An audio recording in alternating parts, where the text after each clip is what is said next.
Yesterday, the cleaning crew was here, and I was out in the backyard with my leaf blower, and I was trying to clean off my patio. I was using my leaf blower, blowing away, and it was hot, but it was still fairly early in the day, and I was working on my patio, so it had a cover. I was shaded. Well, after I finished the blow and go, I'll say, I came into the house and it was, I was hot and I had bills to pay. So I walked into my office because the gals had finished in my office, and I knew that. They'd already vacuumed and dusted and emptied the trash and what for. So I sat down on the couch, which is where I'm sitting now, my new couch, and I can't wait to tell you more about it. And I was just sort of sitting here, and I was thinking, okay, I need to pay my bills, and and then I need to. And as I was sitting here, I got this really strong pain in my chest, right in the middle of my sternum, sort of right in between my breast area. And it was a pain I had never felt before. So I was like, took me about like 20, 30 seconds to kind of, I was kind of like, thinking and kind of going, and then I thought, what is this pain I'm feeling? I mean, I was like kind of having trouble catching my breath. When I focused on the pain, I thought, am I having a heart attack? I was sitting on the couch. I had my cell phone in my hand, so I used Dr. Google to figure out symptoms of a heart attack. Well, I had all the symptoms except one. I was kind of sweaty. I was hot. I was a little bit out of breath. I had this pain in my chest that I'd never felt before. That was my key. And so I thought, oh no, that's silly. So I said, put your phone away, Cindy, and just, don't talk yourself into anything. Just sit here for a minute, cool down, catch your breath. And then Poppy jumped up on the couch. I was petting Poppy, and well, the pain was not going away. So, I was kind of like, I kept feeling like right here, and kept like maybe leaning into it, or, sitting up a little straighter, manipulating my body to see if I could make this heaviness go away. Well, anyway, I picked up Dr. Google again, read it over. And one of the things it said was, even if you're not sure, but something different's going on, call 911. Minutes, it can take minutes to mean life or death. So I thought, well, why am I hesitating? I've never, bottom line, I called 911. The gal that answered the phone talked me through, how are you feeling? What about, did you have this? Do you have that? What have you, well, anyway, she just did a whole 911 number on me. So she said, while we were talking, unbeknownst to me, she sent out a fire truck and an ambulance. Thank you very much. So she said during our conversation, I have already sent out help. And do you want to stay on the phone, or can we hang up? And I said, no, we can hang up. So we hung up, and within 2 minutes, the ambulance and the firefighters were here. And so I had gotten up to unlock my front door, and I kind of left it open a little bit and walked back in my den right where I'm sitting.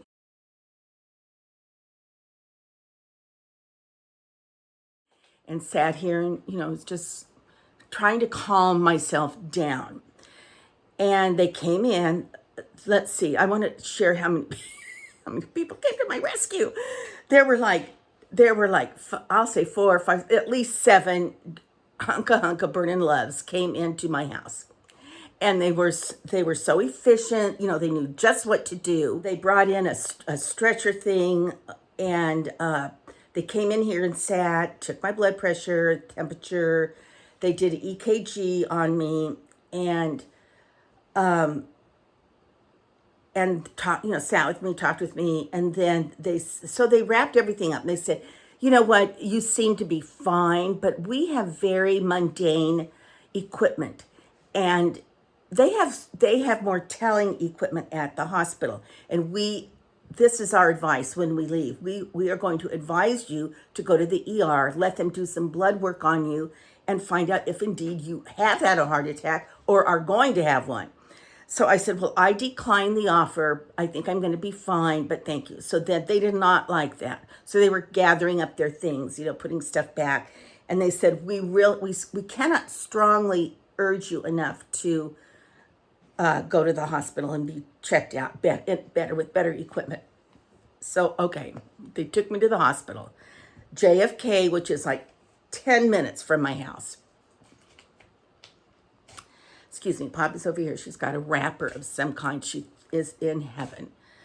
So we get to the hospital, and let me just explain this. They took me straight into ER, and then they passed me over to the JFK staff.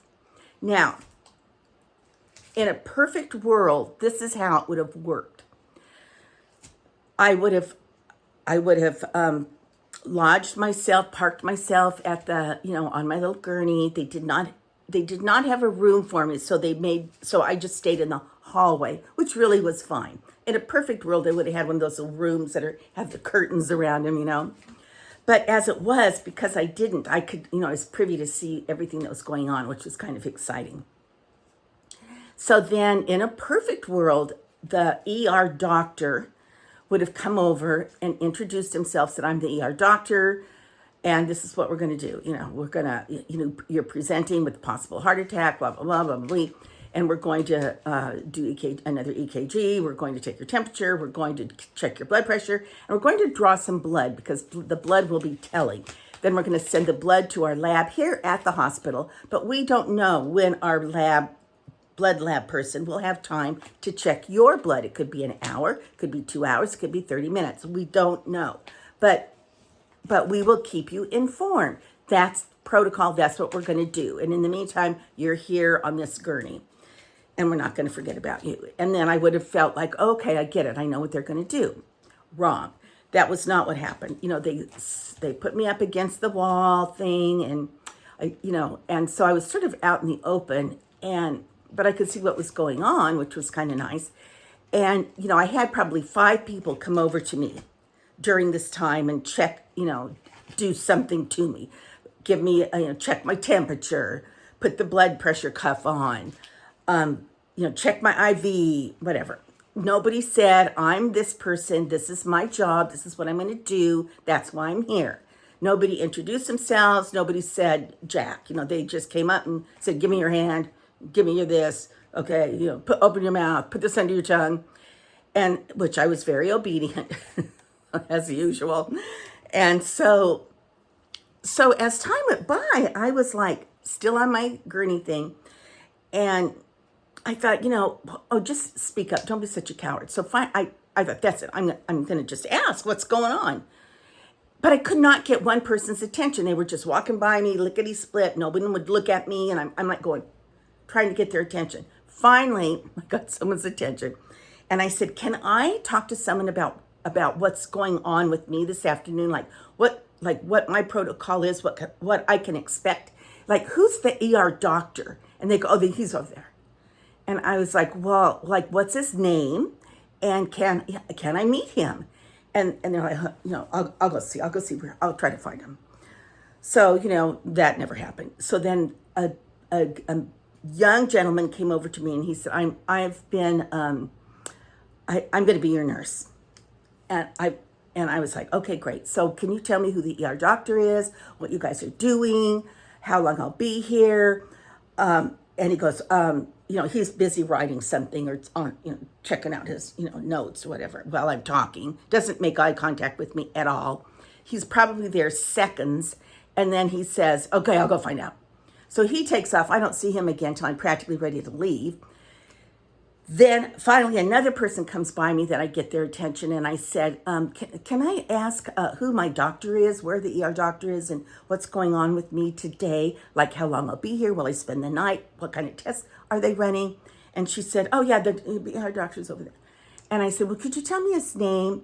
Well, long story short, finally this guy comes walking over to me. He's the ER doctor. Well, he was one of the people that I met doing something to me. So he's like, yes, And I said, well, I want to know what's going on with me. And so he says, well, you came in, you presented with possible heart attacks. So we've done blood pressure, the EKG, and we took blood. So the blood is at the lab. Now, we don't know when the lab person's going to check your blood or not. Once they do, they'll tell us what your blood looks like. Then I will make a decision whether to do more tests or to say you can go. And I said, okay, let me say this back to you. So, okay, I had it straight in my mind what was going on. Well, in the meantime, things started getting interesting because somebody came in, like 5 police officers and 3 firefighters brought this guy in on a gurney, and the guy was yelling and screaming, and I mean, he was just fit to be tied. And I was like, I perked up. I was like, oh, something's going on. And so all of a sudden, the whole climate changed in the ER. Everybody started walking faster and talking louder and getting on their computers and walkie-talkieing and pushing the equipment all around. So I was like, ooh, what is going on? In the meantime, that guy's yelling and screaming, which was kind of off-putting. It was kind of scary, to be honest. And I'm like pretty normal, but the other people that are in the room with the curtains around them that couldn't see what was going on, not that I could actually see, but I could see the staff. It was kind of scary. And, did he have a bomb? Did he have a bomb? Was he going to walk around with a knife? Did he have a gun? I don't know, but it was like that creepy. So finally, somebody one of the people near me that was working there, who knows, he could have been a neurologist or the president of the hospital. I have no idea. But he came over and we looked at each other and I said, what's going on? And he came over to my bed and he said, oh, I think it's kind of did like that. Like maybe the guy was drunk. And I said, oh, okay. And so I didn't find out, it wasn't my business anyway, but it was kind of changed the whole atmosphere of the ER. Well, after that after he was taken care of, I don't know if they took him to jail. I know there were a lot of police officers there. Like, oh my God. So anyway, he left. And then things got quiet again. And then somebody came over and said, okay, we have your blood. That nurse guy came over. We got your blood work read. And the doctor said, everything's fine. You can leave. So they gave me my marching orders.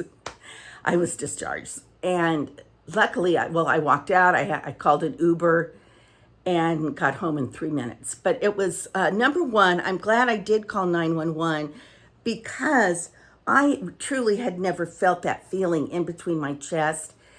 Now, if I feel it again, I'm sure it was just indigestion, and I was hot and clammy from working on my patio, and it was hot outside.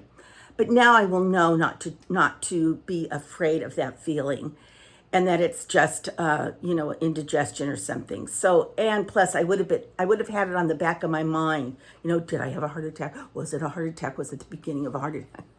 So when I left, they did say, if you get that feeling again, come straight into ER. And I was like, okay, good to know. So anyway, I know that the medical people, especially ER, that's a down and dirty, quick response kind of a thing. But it would be nice. I know that they're sort of, how can I say this politely?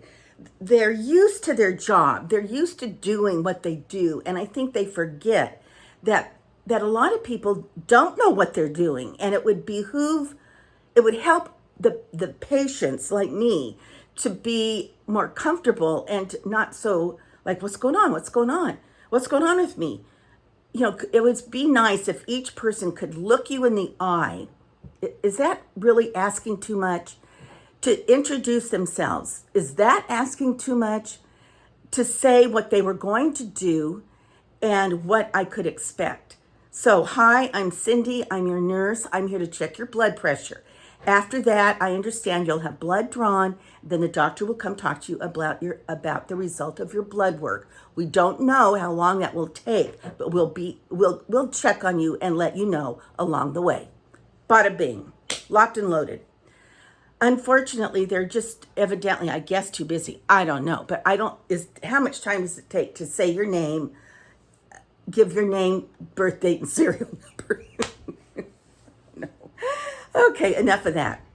Okay, here comes the fun part. The first thing is I have a few little excerpts to add to this video.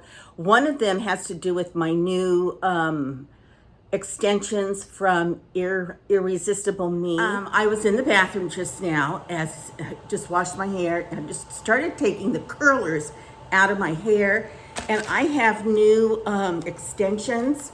So I was going to put these in, and I thought, well, shoot, I should show you these new extensions, like start to finish. So I don't always, but my main, my first choice of extensions to buy are the Irresistible Me. And Irresistible Me, if you're watching this, it would be great to be gifted a pair of these clip-in extensions, because I've talked so much about them on my YouTube channel. And then when you get them, they come in this tube. This is sort of a new packaging from all the years I've been using them. So here's the tube. Now, at the bottom of the tube is this little sampler. And you're supposed to take the sampler and make sure it's the right color, it's the right match for your hair before you open up the whole package. So I am going to take this out. And it always has these black nets on them to keep them protected. There's nothing better than a new set of extensions. If you're an extension wearer, you know what I mean. You know what I mean, Mr. Machine. Okay, here it is. And it's a 2-clip weft. It's a nice weft. So bottom line, you could keep this, you know, if you go, oh, that does not match my hair at all. But I always order medium brown, 14-inch, and you know, that's perfect for me. Because no matter what, the top of my hair, and I'm going to go on and open them, it always gets light from just being in the sun. Oh, there's a little thingy right there. So I'll have to break the little thingy. Okay. It's just irresistible hair. Now, if I was a kindergarten teacher, I would be wanting to keep these. I'd figure some way to use these tubes for some type of a lesson. I could save enough for everybody to have one, for them to share. Okay, now look, this doesn't look like much, but this is a lot. This is a lot. So I'm going to totally put them in. I'm going to put them all in, and hopefully I'm not going to use all of them. I like to use as few as possible, and these are very well packaged. But remember, when I'm president, I'm going to outlaw any product that is hard to open. When I'm president, everything that you purchase, you won't break a nail, you won't have to get a pair of scissors, you'll just be able to open it. And you won't have to read directions that are about a size 3 font on how to open it. Okay, look, it's beautiful. Now, this is a lot of hair. Let me show you. The first weft is the most important, this one. And it's I think it's a 4-clip. I always use that one. And then the next one is this, a 3-clipper. Here's another 3-clipper. And then the 2 sides. Here's one. Here's my other side, which is really the sample, it looks like. And then 2 little tiny sides. So let's see here.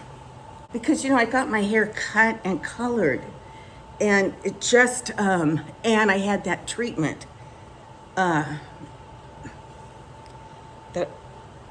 Live and Learn, I've been wanting that treatment forever. the Brazilian blowout. They had a special on them. Okay. This one goes in first. Or I put it in first.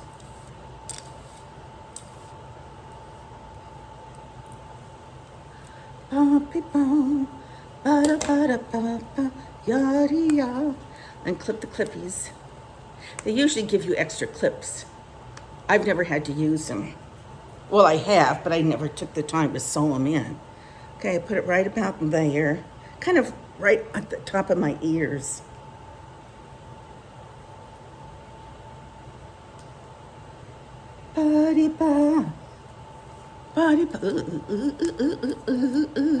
Okay, see, I'm gonna have to straighten that one piece of mine right there, or curl it. One of the other, brother. Okay. Now my next 1/2 inch above that one. And it's gonna go,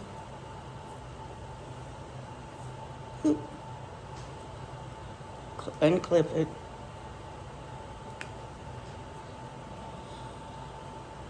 Snap it in.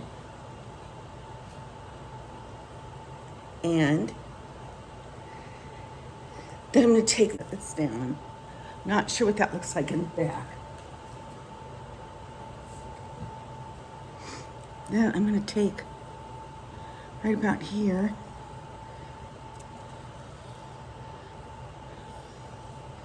And put the side one. See, the side one's quite curly.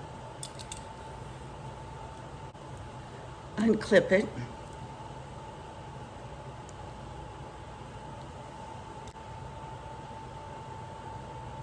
So I'm not going to start over, but I'm going to pick up where I left off.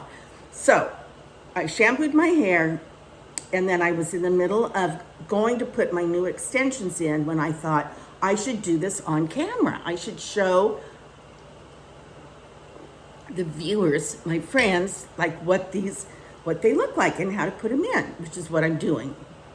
I've only got one more to put in, I think. No, I don't. I'm ready to go. So, so anyway, I clipped in the wefts. The wefts are like this. I'm not using all the wefts. But see, they're like this. And I have 2 like this in the back of my hair. And then I have 2 smaller ones, one here and one here.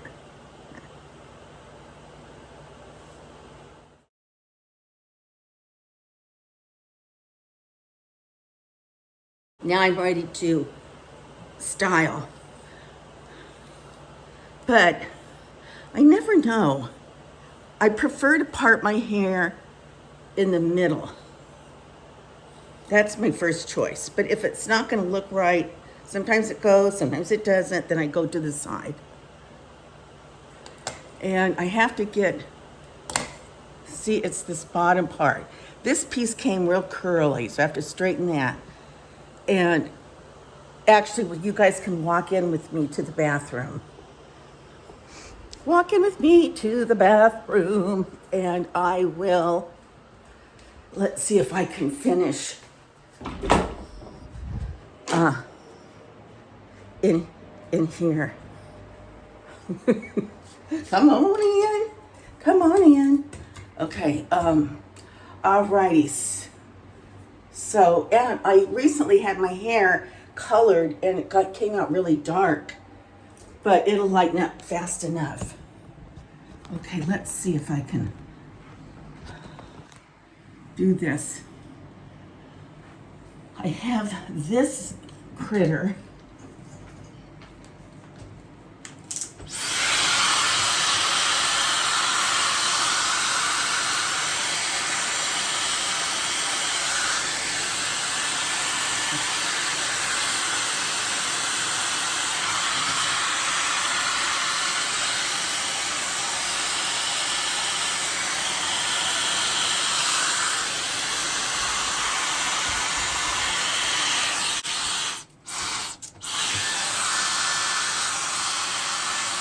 And It works better if you can get these curled.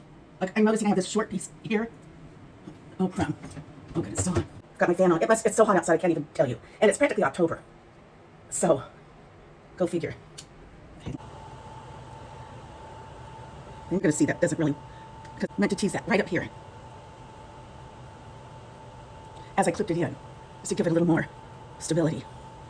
Okay. Now I'll do it on this side. I'll tease it. This is what I wanted to tease. Just right there. And then stick this in. And clip.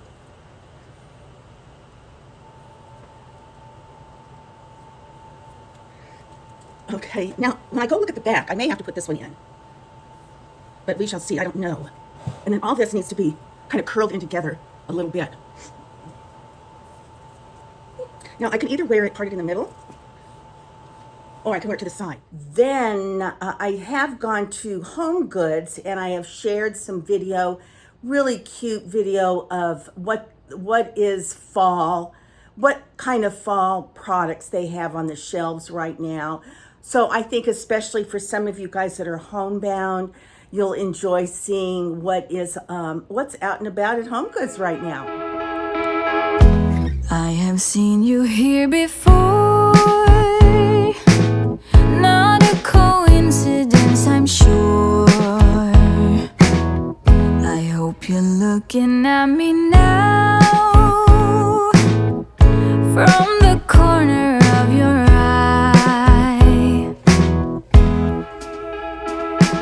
Someday I will see more than just your beauty. Someday I will be starring in your movie.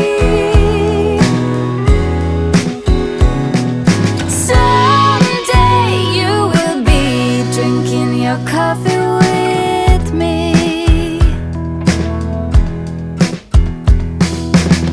You run your fingers through your hair. Something inside begins to flare. Now you're doing it again. I close my eyes and count to 10.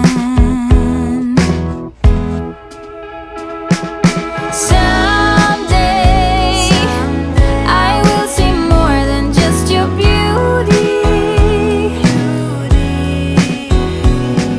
Someday I will be starring in your movie.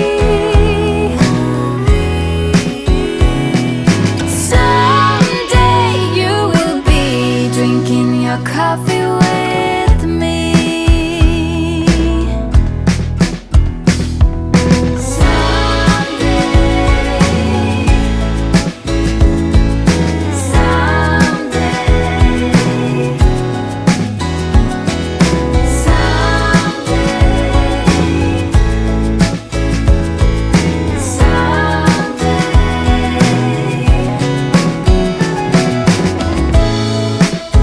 But if you could be the one I need more,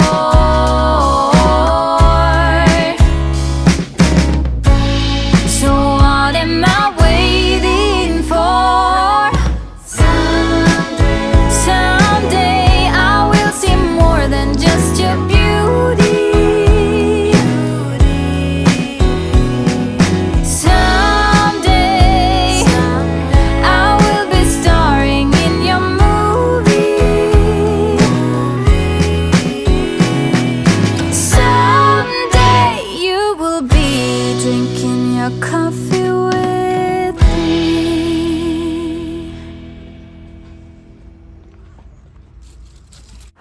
I always like going and looking at the wreaths.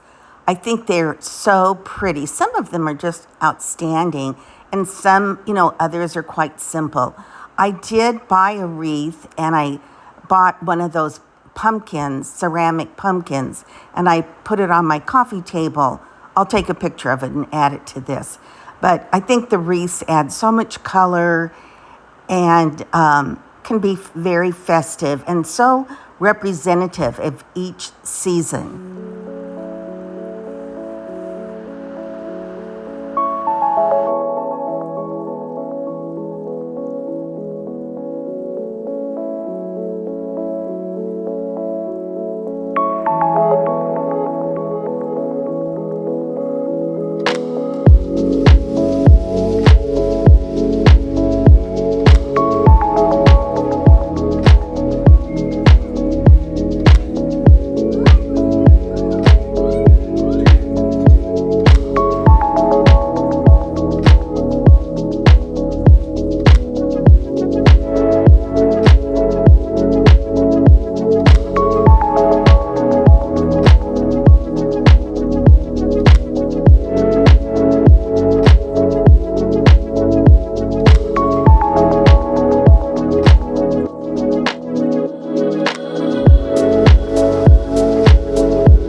Now I'm switching over to the concert evening.